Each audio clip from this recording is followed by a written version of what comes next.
Welcome back, everyone. So, this go-round for our Day 0 First Impressions builds is Shishiwakamaru. Easily the most fun character name to say. And I gotta say right off the bat, I love the design space of this character. This is an ability that I believe is quite unfair in most circumstances, but before I get ahead of myself, this is Shishiwakamaru. He is a 7 hand size 21 health character with air, chaos, and water as his symbols. He is from Team Uratogi, and I chose the water symbol for today's build, for reasons we'll get into in a minute. But he has a form effect, which is form, commit, remove 1 momentum from the game, so you lose that momentum forever. The next card you play this turn passes, no check necessary. That means you can build, if you only have 1 attack in hand, you can build as many foundations as you need, turn him sideways, remove a momentum, play your attack for free. Gross. But I love it. I love it, and I'm interested to see what people come up with this character. And then enhance, once per turn, add 1 card from your hand to your momentum. So he fuels his own form ability. So, pretty cool. So let's get into our attack lineup, shall we? I chose an entirely all-weapons attack package for Mr. Wakamaru here. First off, we're starting with Cage of Hell, a 3 difficulty, 3 control with a 0 low, 2 damage, and a +1 low block, It has Breaker 1, Stun 1, and Weapon. So normally you would want to play 3 difficulty foundations later in your string, but because of Shishiwakamaru over here, you could play this one at the beginning of your string and gain maximum advantage of the first enhance on this, which is your weapon attack this turn, your next weapon attack this turn, gets +3 speed and +2 damage. So, anyone familiar with Toga 3, who can do this on her first attack, this says your next weapon. So you can play an attack, play this card, play some foundations, Shishiwakamaru, commit, play your next weapon, that card gets 3 speed and 2 damage. Pretty solid. And then enhance, add this card to your momentum during the end phase.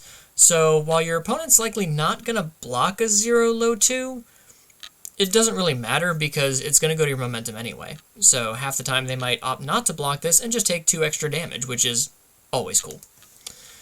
Next attack on the docket is Call of the Reaper, a 5/3, 3 mid for 5 with a +2 high block. It has ranged, weapon, and combo weapon. So in order to use this card's combo enhance, the card immediately preceding it in your card pool has to have the weapon keyword printed on it. And the combo enhance is ready all cards committed to pass the check to play this attack that have not been readied this combat phase. So this wants to be played later in a string, maybe for free with Shishiwakamaru, and then it will ready, but if you don't play it for free, you get to ready all of the cards that you committed to pass this check if you have it right after a weapon card. And that weapon can be a foundation or an attack, just any card that has the weapon keyword on it. All in all, not bad. What is bad is Chorus of 1,000 Skulls, a 7 difficulty, 2 control, 4 low for 8, +1 mid block with the echo and weapon keywords.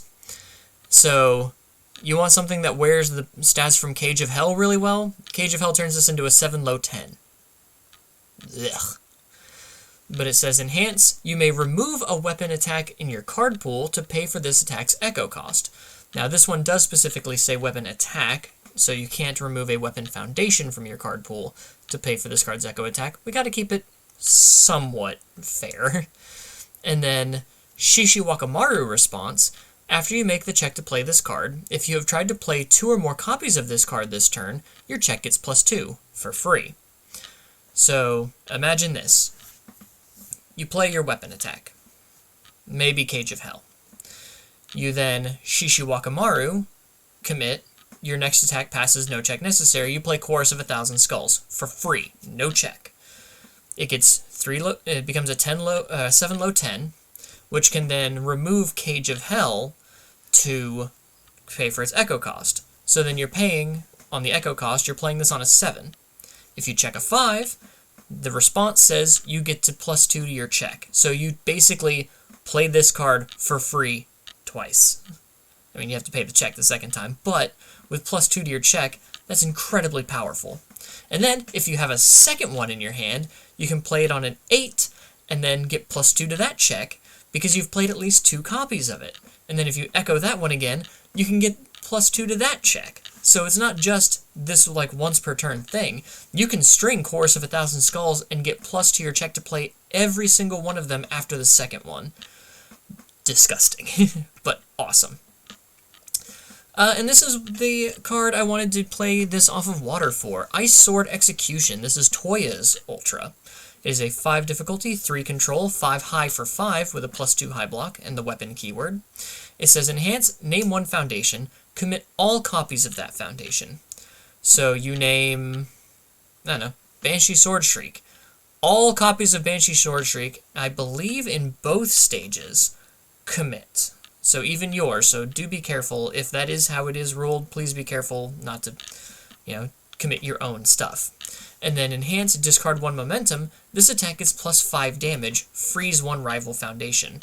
Because Shishiwakamaru can generate his own momentum, he can basically pay for Ice Sword Execution's momentum cost on his own for free, because he just gains all this momentum really quickly.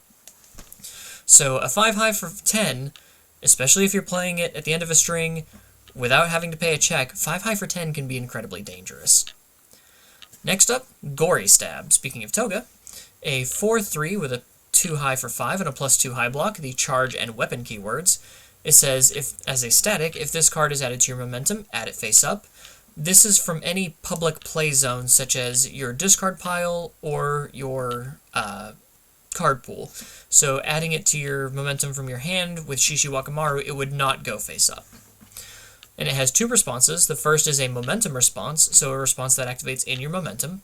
Flip this card, lose 3 health. After your rival plays an ability on a foundation, destroy that foundation. That's pretty good, especially if your rival has a repeatable foundation that they can just continuously use the ability on. You can get that off the board. What I really like is the second response, which is after your rival blocks this attack, they discard 2 momentum. You've got characters like Kuro Momotaro, you've got characters like Shishiwakamaru, Tamaki Amajiki, Mirio Togata. All these characters that want momentum, and this basically says, hey, you're either going to take 5, or however much I boost it by, or you're going to lose 2 of your momentum, which you need to be able to continue whatever your strategy is. So this is a really good kind of mind game, making your opponent actually deal with their situations. Next up, we have Dual Needle Lunge, a 5-3, 3 high for 5 with a +3 low block. It has EX2, Tech, and Weapon. It also has the static, if this card is added to your momentum, add it face up. Enhance, it has 2 enhances, the first of which is an enhance in your momentum, flip 1 momentum, discard the top 2 cards of your rival's deck. So this can help shift up if your opponent's trying to stack cards, like Byakko, or honestly, after Jiro leaves, I'm not entirely sure who else will stack their deck, but this could also be an interesting way to try to mill out a Jin character who's constantly trying to mill cards to get +2 or -2 speed on everything. You can force them to mill multiple cards and hopefully try to mill them out a little bit faster, or at the very least, make them think twice about their mill. And then enhance, lose 3 health. Add this card from your momentum to your momentum after it resolves. So you play it, it's a 3 high 5, you force your rival to either take the damage or deal with it, and then it can immediately snap to your momentum. It will go face up, but you can also then, it clears your card pool, you have more momentum for, say, Shishiwakamaru's ability, or Ice Sword Execution, or the Chorus of 1,000 Skulls Echo. It could really be used in a variety of ways. And lastly, I think this is kind of the rogue card that I wanted to play. Create Insulation Cloth. A 4-3 with a 3 low 4 and a +1 mid block and the weapon keyword. It says response, card pool. So this response is only playable if this card is in your card pool. Flip. After your rival plays a non-character ability that commits or seals a card in your stage, cancel it. So on defense, this is some good anti-stun or anti-seal, and on offense, it can be helped to prevent characters like Toya, because, Toya is a character ability, so... Okay, so you're not really playing it for the response, but the first enhance on this, so after you play this attack, your first enhance would have to be this one. Add 1 foundation to your card pool. your next weapon attack this turn gets +2 speed and +2 damage. So it's more floating stats like Cage of Hell.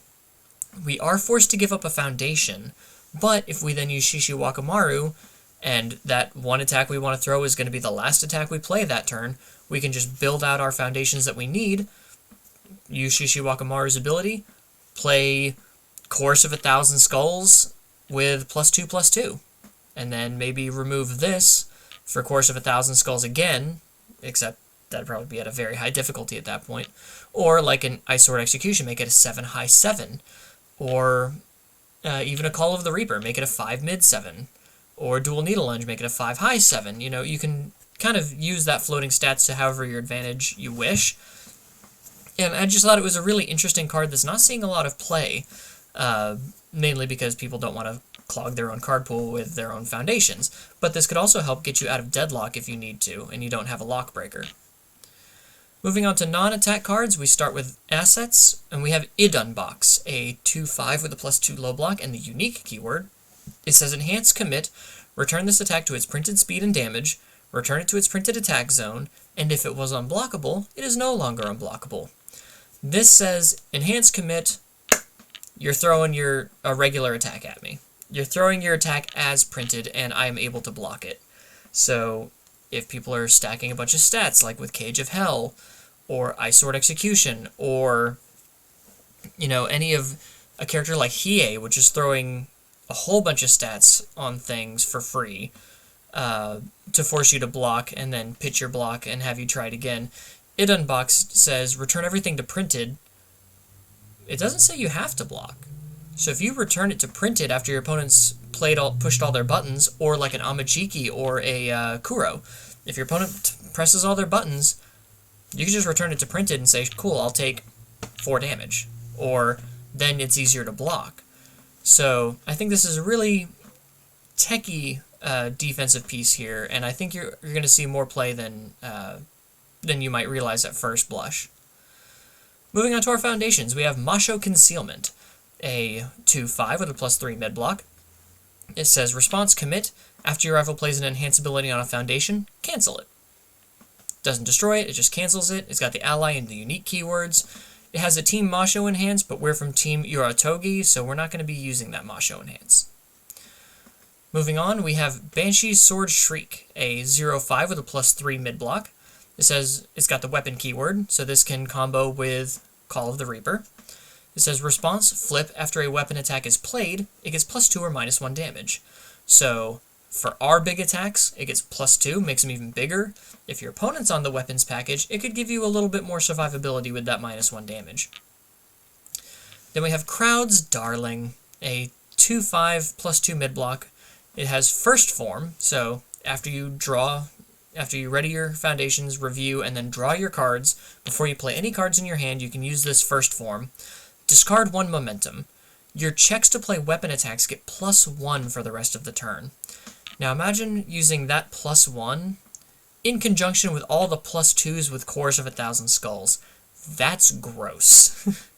That could be +3 to your checks to play any number of Chorus of 1,000 Skulls, and that is just absolutely rude. And now I'm thinking of another character to play this off the water symbol, or the chaos symbol. Or the chaos symbol. You know what? We'll get there when we get there. We're working on our day zeros first. But yes, I'm thinking of some very old dogs, new tricks style decks where I'm using pre-Dark Tournament characters with new Dark Tournament cards. And let's just say, trying to get your guys' creative juices flowing is really getting my creative juices flowing. And I can't wait to show you all of the stuff I have working. But first, gotta get through our day zeros. Next up is Hungry for Fame, a 2/5 with a +3 high block. It says enhance commit, flip, add 1 card from your momentum to your hand. So if you want to pick up a Cage of Hell to play, you can commit Hungry for Fame and flip it to pick up the Cage of Hell that went to your momentum last turn. So another way to extend your string if you don't necessarily need all of your momentum. Then we've got No Restraint, a 1/5 with a +2 low block, and the Fury keyword for some reason. And it says, enhance, discard 1 momentum, your weapon attack gets +3 speed. we need speed to make sure that our attacks hit, especially if it's going to be one of our final attacks late string using our Shishiwakamaru, and we want to guarantee all of that damage. So this is a good way to guarantee all of that damage. Then we've got Toughest Punk in Junior High, a 2/5 with a +3 mid-block that says response, flip before you take damage from an attack, reduce the damage you would take by 3. This is a really solid way to make sure that we survive, because we are only a 21 health character. We are squishy 7-hander. Next we have Syndicate Target, a 0/6 with a +0 low block. That has a static that says after you block with this card, you lose 1 health. But if you're fully blocking like 6, 7, 8 damage, losing 1 health is fine. You'll make that trade 10 out of 10 times. Then we have Surprising Skill, a 0/5 with a +4 mid-block. Gross. It has a static that says it cannot be committed due to rival effects, and with all the stun and committal characters and cards we have in this set, that can be very handy. It says response, flip after one or more of your cards is committed or sealed due to a rival effect. Your rival commits 1 foundation, or you may ready 1 foundation. So if they target commit something that you really needed, you can flip this to ready it back up again. And they cannot try to commit this first because of its static effect. Next we have Return of the Return of the Kings, a 1/5 with a +2 low block. It says enhance commit, your block modifier to block this attack gets -2. Always helpful, especially when we need to try to survive as such a low health character. And then response, discard 1 momentum. After you block with this card, build it. You don't even build it committed. You can build it ready and then commit it so that your next block modifier gets -2 on the next attack. So really solid defensive piece here. Then we have Vast Hybrid, a 3/5 with a +2 mid-block and the unique keyword. It says enhance momentum once per turn, so you can use this enhance once per turn if this card is face up in your momentum. Your next check gets +1. Always fun to be getting more and more control check bonuses. It has a form once per turn if you have at least 1 momentum, which 9 times out of 10 we usually will. Your attacks get +1 damage for the rest of the turn. So that can really stack up, especially when you're trying to chain all of these attacks straightforward. And then enhance, add this card to your momentum face up. If there are any other copies of Vast Hybrid in your momentum, flip them unless you're Tamaki Yamajiki, which we are not. We are Shishiwakamaru. So this is a really good piece to give you more damage throughout your turn, and in your momentum it provides you an additional bonus to one of your checks. So that's pretty cool. And one of the best defensive cards in the game, probably one of my favorites, is Cheerleader, a 2/5 with a +3 mid-block. It says response, remove, discard 1 momentum after an attack is played against Flash.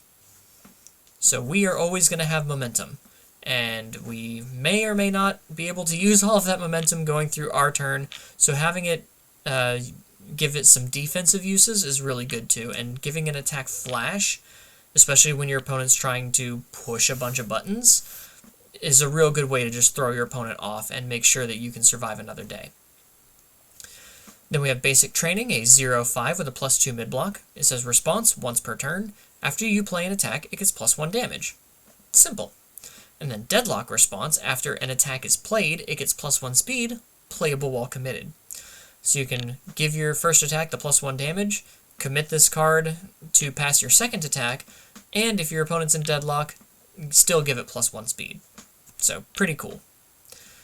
Then we have Feelin' Cute, a 1/5 with a +2 high block. It says enhance, destroy 1 foundation. Your attack gets +1 speed. So this is a good way to get yourself out of deadlock and make sure that your attacks will actually connect and do the damage you need them to do. Then we have Graceful Maneuvers, another defensive piece I really enjoy. A 2/5 with a +3 mid-block. It says enhance, commit. This attack gets -2 speed, and then it gets an additional -1 speed for each card in your card pool. So if you've already blocked 2 attacks, this is -4 speed on that third card, which is usually pretty big because that's when you're kind of tapped out, you have progressive difficulty. This is a good late string block defensive piece. Speaking of late string defensive pieces, we have Struggling with Studies, a 1/5 with a +3 low block. This says enhance, flip. If this is your rival's third or greater attack this combat phase, add 1 card from your card pool to your hand. So this is great because it can help you pick up a block, but also if your opponent's stuffing your card pool, Karama, you could pick up one of those face-down cards as well, especially if that face-down card would allow you to block whatever attack you're dealing with. Or, if you're not threatened by that attack and you just want to make sure you pick up that face-down attack, you can do that too. And then it has a response. Before one of your foundations would be flipped due to a rival effect, flip this card instead. There is a lot of flip in this set. You've got Byakko coming back, Chu flips stuff. So in order to protect yourself from targeted flip, they would have to deal with struggling with studies first, or you get to just protect your card. Then we have Ice Gliding, a 1/5 with a +3 mid-block, probably one of the best pivot pieces in foundation-wise. It says Enhance Commit, this attack gets +1 or -2 speed. If it is blocked, the next attack gets +1 or -1 speed. So either your attack gets faster, and if it's blocked, your next attack gets faster, or your opponent's attack gets slower, and when you block it, their next attack gets slower. So you can either use it offensively or defensively, depending on what the situation calls for, and I really like that, especially on a 1 difficulty foundation. And lastly, Surviving the Final, a 0/5 with a +3 high block. It says Enhance, once per turn, this attack gets -1 speed. Simple. I think if I would make any changes right off the bat to this deck, I might cut Idun Box to 1, and then add at least 1 Cape of No Return. I have no idea why that's not in here. Maybe I overlooked it, but Cape of No Return, definitely a great defensive piece for just getting rid of an attack. We are at 68 cards with a pretty decent block zone spread. And again, this isn't perfect. This probably isn't even what a good Shishiwakamaru list looks like, but it's definitely a fun place to start and to get your gears turning on what you want to do with your Shishiwakamaru deck. Obviously, Chaos probably has a lot of good stuff going for it with all of Toga 3's support, but honestly, I hadn't built a water deck yet for these day zeros. Come to think of it, I don't even think I built an air deck or a fire deck. Ugh. Okay, so a lot of these day zeros, I kind of stuck to what symbols I knew and the first thing that grabbed me, but Shishiwakamaru, I actually actively wanted to build a water deck, and I think that this is a really good one. So that change with Cape of No Return, and I'd probably find space in my attack lineup for Binding Cloth Erasure? Let's see.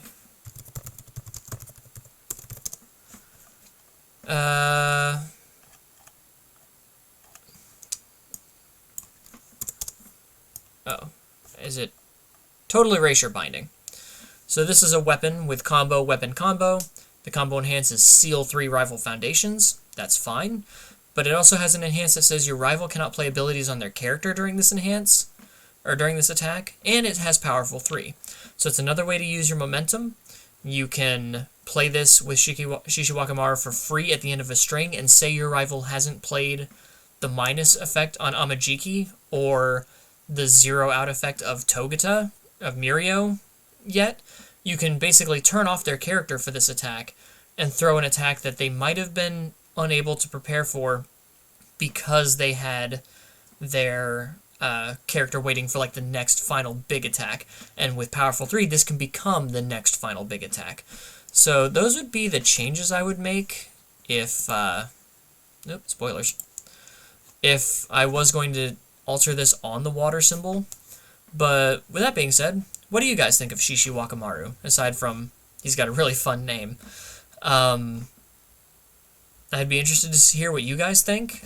Which symbol do you think is his strongest? Are you a water apologist like me? Do you think you should just stick to Chaos because it has so much more weapon support? Do you have some rogue air deck that you're thinking of using with Shishiwakamaru? I'd love to hear about it in the comments below. And as always, if you enjoy deck building content, or just need some creative inspiration to help get your gears going on a certain character, feel free to subscribe to the channel, and you can let me know in the comments of any video who you'd like to see me build, if you're having trouble with someone, or you just can't figure someone out and you just want an outside perspective. And if you enjoyed the video, give it a like. And until next time, take care, guys.